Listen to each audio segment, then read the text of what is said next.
welcome back to my channel. My name is Darian and today I'm going to be doing my March, I almost said TBR, my March wrap up. So first of all, I think we should all take notice that this wrap up is not extremely late. I'm doing it in a timely manner. I'm filming this on April 1st. Like, I cannot be filming this earlier than this because it's my March wrap up. I mean, I guess I could have filmed it before March ended, but anyways, so yes, I'm very proud of myself for finally filming this video on time. But yeah, so in March I read 6 books and I DNF'd another book, so I read like 6.5 books, and I always count DNFs towards my Goodreads goal because I spent time reading that book, and even though I didn't finish it, you know, it still took some time. I could have been reading something else, but I wasn't. I was reading this book, so even though I gave up on it, it still counts. I count it. You can't stop me.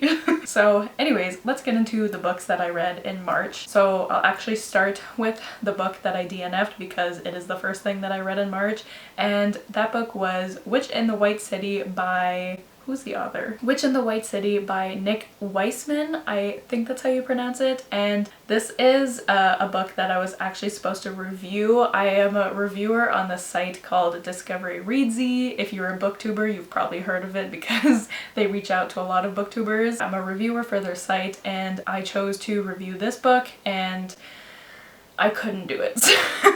So do I even remember what it's about? Basically, this book takes place during the World's Fair in Chicago, I think, in the late 1800s, early 1900s, something like that. And we're following this girl, I don't remember her name, but she is a like circus performer at the fair, and these bugs kind of start appearing and biting people, and when they bite people, the people kind of lose their minds and then start killing people.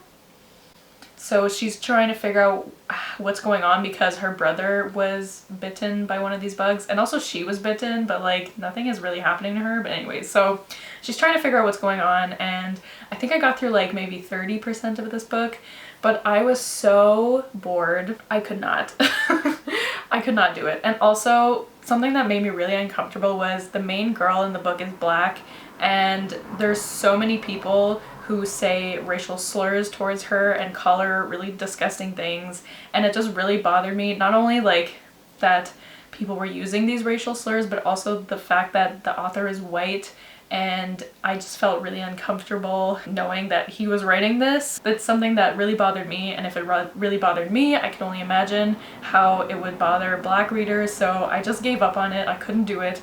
I don't know. It just really wasn't for me. I didn't like it, so I didn't finish it. If you are interested to read this book, I think you could find it on Amazon. It is, all the books on Discovery Readsy are, I think, self-published. I get self-published and indie books mixed up, but I think they're all self-published, so you can order on Amazon if you really want to, but I DNF'd it. I really wasn't liking it. And that's that, so. Also, if you don't like bugs, like, there's really gross descriptions of bugs in this book, so just thought I would mention that, but yeah. So I DNF'd that. So the first book that I actually finished in, I almost said October, in March was The Infinity Course by Kimmy Dawn Bowman. I was lucky enough to receive an ARC from NetGalley, so thank you to the publisher NetGalley for approving me. And I was so excited for this book because it was my first a Kimmy Dawn Bowman book, and I have, I think, 3 of her books. 2? 3? I have a lot of her books, and I've just been really excited to read her books for a long time, but this is her first sci-fi. I think all her other books are contemporary, but this is her first sci-fi, and okay. I didn't dislike this book at all, but I didn't love it. I thought it was off to such a great start. Like, I started reading it, and especially after DNFing the other book, I was like, oh my god, this is such a turnaround. This is gonna be 5 stars. Like, I really thought this would be a new favorite book, and then it just kind of started to slow down. So I should explain what it's about. So we're following this girl, I think her name is Naomi. We're following this girl, and she's on her way to a party, and on her way there she gets murdered, and she discovers that there's this afterlife called the Infinity, and the afterlife is kind of ruled by this being called Ophelia, who has already kind of taken over the human world, but the humans don't really know that. And so she is kind of found among this like rebel group, her trying to take down Ophelia and all of her like subjects, I guess. And Naomi is really struggling because like she agrees, like she doesn't want Ophelia to take over the afterlife, and something she thinks a lot about is her sister, and one day her sister is going to come to the afterlife and she doesn't want her to be a prisoner to this whole thing that's going on. So something she's struggling with a lot is like she wants to defeat them, but she doesn't want to kill anybody even though they're already dead, but like she doesn't want to hurt anybody, and she doesn't think they deserve to be hurt just because they are following this like evil being, I guess, because they're kind of been brainwashed. I don't know if I'm explaining this well, but that's kind of what's going on. And so I really did like that aspect of her like struggling with figuring out what's the right thing to do, and everyone around her, they don't know if they can trust her because, you know, she has a heart and she's not sure if she wants to hurt anybody. And I did really like that. The problem was that it was so repetitive. Like it felt like every single chapter Naomi was like, I don't know what I'm gonna do, I don't want to hurt anyone, but should I do this, but I want them to trust me, but this and this. And it just felt like the same like inner monologue was going on over and over again, and I was like, okay, I understand. I understand how you feel, we can talk about something else now. I don't know, that just really like, I was getting a little tired of that. I also didn't feel super connected to any of the characters. There are a lot of characters in this book, and I felt connected to maybe two of them, Naomi and this other guy in the book, and everyone else I was just kind of like, I don't know.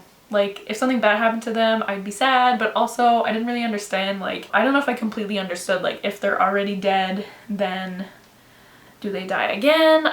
I didn't completely understand all that. Like, there was a lot of points where I was like, I'm not sure if I understand how this world works, but that could be just a me problem, I'm not sure.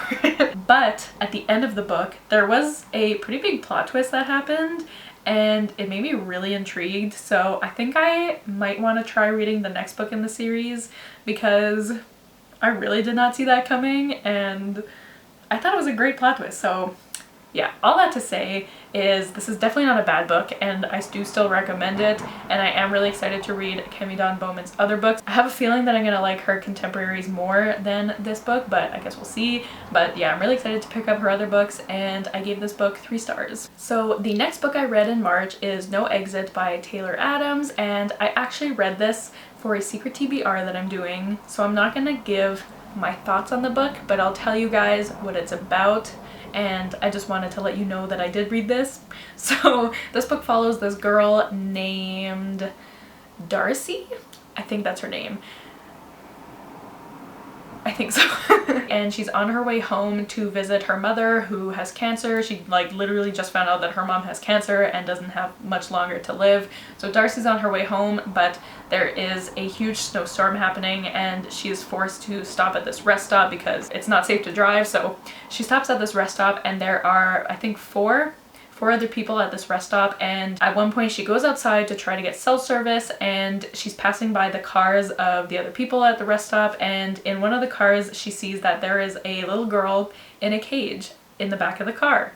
So she has to figure out who is keeping this girl in this cage and also how to get her out without, you know, getting in trouble, I guess. So I'm not gonna say my thoughts. All I'm gonna say is this book is very intense.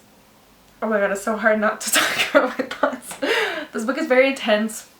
Stay tuned for the video that I read this for, which probably will come, to be honest, in a little while. Like at least a few months. Because I have a lot of books to read for that video, but it's gonna come. It's fine. So I can't give my thoughts, but I will say I had heard before I read this book that this book is pretty gory, and that's definitely true. There are some things that happen in this book that they still give me the willies every time I think about them. So before going into this book, just be aware that there are some gory things that happen, so just make sure maybe you can handle that. I mean, you can easily skip those parts, I guess, but yeah, so that's all I'm gonna say about this book. Okay. I guess let's move on. So the next book I read was The Strange Case of the Alchemist's Daughter by Theodora Goss, and I actually read this during the 48-hour bookathon, so I'll leave my vlog linked up above so you guys can check out my like real-time thoughts while I was reading this book. But this was also the Winer's Book Club book for March, so I will leave our live show also linked down below if you guys want to go check that out. But this book, how do I explain it? This book follows Mary Jekyll, who is the daughter of Dr. Jekyll, you know, we all know him, and so her father died, I think 14 years ago, something like that, and her mother just passed away, and after her mother's death, she finds out about this secret account that her mother had, and she was secretly sending money to someone under the name Hyde. And as far as Mary knows, Hyde is this man who worked with her father, but then he disappeared after being accused of murdering someone. And so Mary's like, what the heck is going on? She investigates. She finds out that her mother was sending money to Hyde's daughter named Diana. And so Mary and Diana kind of team up because there are some murders going on in this present day, like their present day, not our present day, because this is like the late 1800s, but anyways. And so they think that Hyde maybe has something to do with the current murders going on, and they also enlist the help of Sherlock Holmes and Dr. Watson, and there's just a whole bunch of stuff that goes on in this book. They end up teaming up with a bunch of women who are the daughters of famous literary characters, so they find Frankenstein's daughter, and there's also Beatrice Rappaccini, Catherine Moreau, and I have a feeling in the coming books there's gonna be more of those daughters. So I really liked this book. I really liked how all the characters came together. I really liked most of the characters. Some of them kind of bothered me. I really loved seeing Sherlock Holmes and Watson in this book. I thought, ugh, they were great. I love them. One thing I will say is that I think there were way too many characters in this book, specifically male characters. There did not need to be this many male characters in this book. I got them all mixed up all the time. I was like, I don't know who that is. I don't know who that is, and then other characters would kind of appear out of nowhere and they would not be important, and I was like, what's the point of just adding another man in your book? I don't know. So that was my main critique of this book. It also, there were some parts that I think dragged on a little too long, like especially near the end there's a part where one of the characters is telling her story, and that part was so long. And like it was near the end of the book and I was like, let's just wrap it up, like come on now. So those are my really only two critiques of this book. Other than that, I really loved it. I really loved the writing style. I felt like I was actually reading like a classic book that was written in the 18 or 1900s. Like I think Theodora Goss really captured that writing style really well, and I really liked it. I thought it was really interesting. I've never read a book like this before. Also, I forgot to mention that while you're reading the book, like the thing is that one of the characters is like actually writing this book, but while she's writing it, a bunch of the other characters are like interjecting and being like, that's not what happened, that's not what I was thinking, blah blah blah blah. Like, let me see if I could find, so like I don't know if you can see this, but here is like the story, and then you can kind of see here that's when characters are like interjecting, and I really like that part. I don't know if you just heard Laszlo there. He's grumbling a bit, but yeah, so I really like that. I understand why some people would find that cheesy or annoying. It is a little cheesy, but I really liked it, so I would highly recommend this book if you are interested, and I gave this 4 stars. And then the next book I read in March, I also read for the 48-hour bookathon, and that was Clap and You Land by Elizabeth Acevedo. And again, I read this for a secret TBR. Laszlo is growling. It's okay, baby.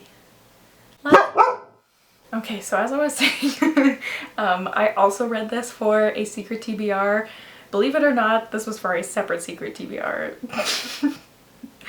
I am in a little over my head right now, but it's fine. So again, I'm not gonna give my thoughts on this book, but this book is about 2 girls, what are their names? Yahaira and Camino? Yeah. I hope I'm saying those right, Yahaira and Camino, and they share a father, but they never knew about each other, and they didn't know that their father had 2 families. So basically their father was going back and forth between New York and the Dominican Republic. One of them lives in New York, one of them lives in the Dominican Republic, and on his way, I think on his way to the Dominican Republic one day, his flight crashes and he passes away. And this is actually based on an actual plane crash that happened soon after 9/11, but nobody really talked about it because 9/11 kind of overshadowed it. So they're dealing with the grief of losing their father, but also everything that comes with finding out that your father had a secret family that you didn't know about, and also that you have a sister that you didn't know about. And I was surprised that they didn't even find out about each other until like close to halfway through this book, honestly. Like, I thought from the get-go they would find out, but it's more just following their day-to-day lives kind of after this tragedy and how they're dealing with it. And I can't say. Oh, it's so hard not to say what I think about this book, but what I will say is that I really recommend this book, and that's all I'll say. And I also will say there's trigger warnings, obviously, for death of a parent, but also for sexual assault in this book, so just keep that in mind before you go into it. But this is so hard, but I guess that's all I can say.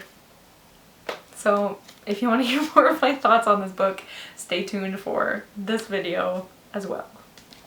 Okay. The next book I read in March was Maybe This Time by Casey West, and I'm so happy I was able to squeeze this book in. I finished it right at the end of March because I used this for the Buzzwordathon for March, and the goal was to read a book with the word time in the title. Maybe this time.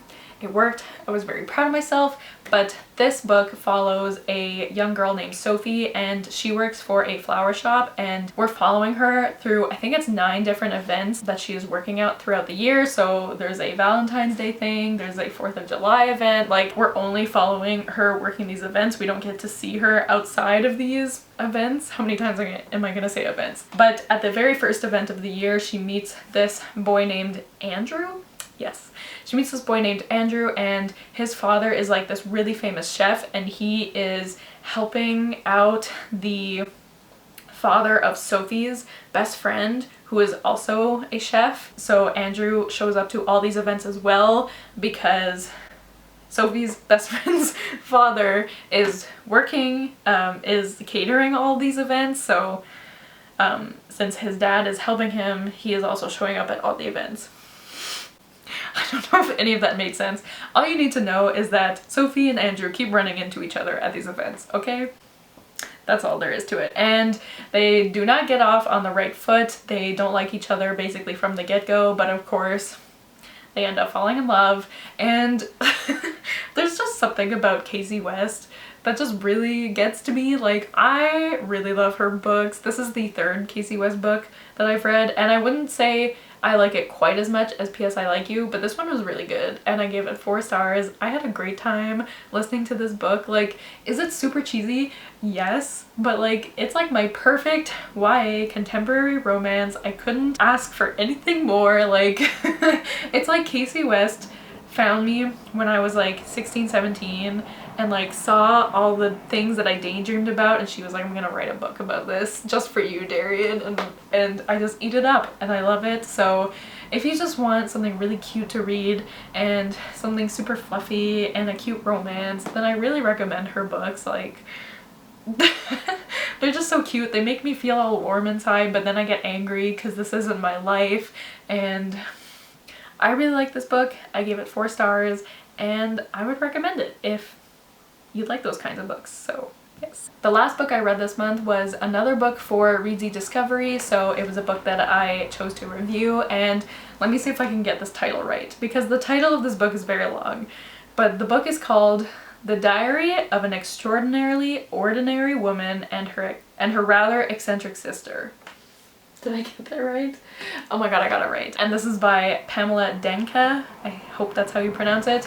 But this book is basically just a bunch of diary entries. We're following these 2 sisters, Leslie and Dee Dee, and you mainly follow Leslie as she starts this diary when she's like, I want to say 6 or 7, and then she continues to write, I don't know if it's the same diary, but she continues to write diary entries throughout her whole life. So you follow her from when she's 6 until she's like 75 or something, or 80, however old she is at the end of the book. And every once in a while you'll also see Dee Dee's diary entries throughout her life as well. And so these 2 sisters, they could not be more different. Leslie as she gets older. She's very like appreciative of her life. She likes the smaller things in life. She just wants to be happy. She just wants to find a man and settle down and find a job she loves and find friends she loves. Like that, her goal in life is just to be happy and be surrounded by friends and family. And Dee Dee is just the polar opposite of that. She is extremely selfish. She is very obsessed with looks. She thinks she needs to be skinny at all times. She is very inconsiderate, and she's just an extremely rude person, and she never gets better. Like, she's just like that throughout her whole life. And it was very hard to read at times because I just wanted, like, I just didn't want to hear about her anymore. She was the worst person ever. And she had a lot of problems, she had a lot of things that she was dealing with, but she just never worked on herself to get better. Like, she just was always so rude, so awful to the people around her. Oh my god. She was awful. So I did enjoy this book because there were so many things that happened to this family. Like, literally everything that could possibly happen to a family happened to these people. Like, they dealt with deaths in their family, a family member, I'll get into the trigger warnings in a second because there are a lot, but a family member committed suicide, family members got sick, they had accidental pregnancies, like so many things were happening in this book. And if you love drama, then I would recommend this book because I was having a great time with all the drama in this book. I wouldn't say this is like a revolutionary book. Like, it wasn't the best book I've ever read. It wasn't extremely well written or anything, but I did find it really entertaining. So I did give it 3 stars. And let me just read the trigger warnings because there are a lot in this book. So this book has trigger warnings for suicide, cheating, fat shaming, bulimia, rape, drug use, and abortion. And I don't think I missed anything, but it is possible because I was just trying to keep them all straight. Like, there was a lot in this book, and sometimes I definitely think not everything was handled very well, but yeah, just wanted to let you guys know. Thank you to Read Z Discovery for letting me review this book, and if you guys are interested in this book, you can buy it on Amazon, I think. But yeah, I had fun with it, but it wasn't like the best book I've ever read or anything, hence the 3 stars. It was also interesting, I think, to read a book that was like entirely in diary entries. I don't think I've ever read a book like that. Okay, I have to change my battery, so I don't know if the angle changed at all, but I was just finishing talking about this book. But yeah, I don't think I've ever read a book that's written like entirely in diary entries, so that was very interesting, but it was good. It was fine. I enjoyed it, and I don't think it's gonna stick with me, but it was a book. It was entertaining. That's all I really have to say about it. So those are all the books that I read in almost in January. Okay, today in March. Those are all the books that I read in March. Stay tuned for my secret TBR videos that will be coming eventually. I don't know when, but they will come, I promise. And you guys can get my thoughts on No Exit and Clap When You Land. But yeah, that's it for today's video. Let me know if you guys have read any of these books or what you read in March. What was your favorite book in March? What was your least favorite book in March? My favorite, what was my favorite? Well, actually, I can't really tell you what my favorite was.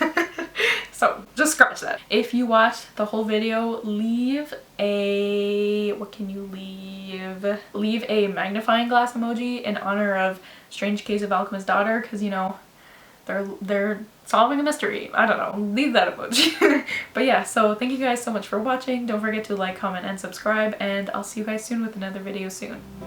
Bye!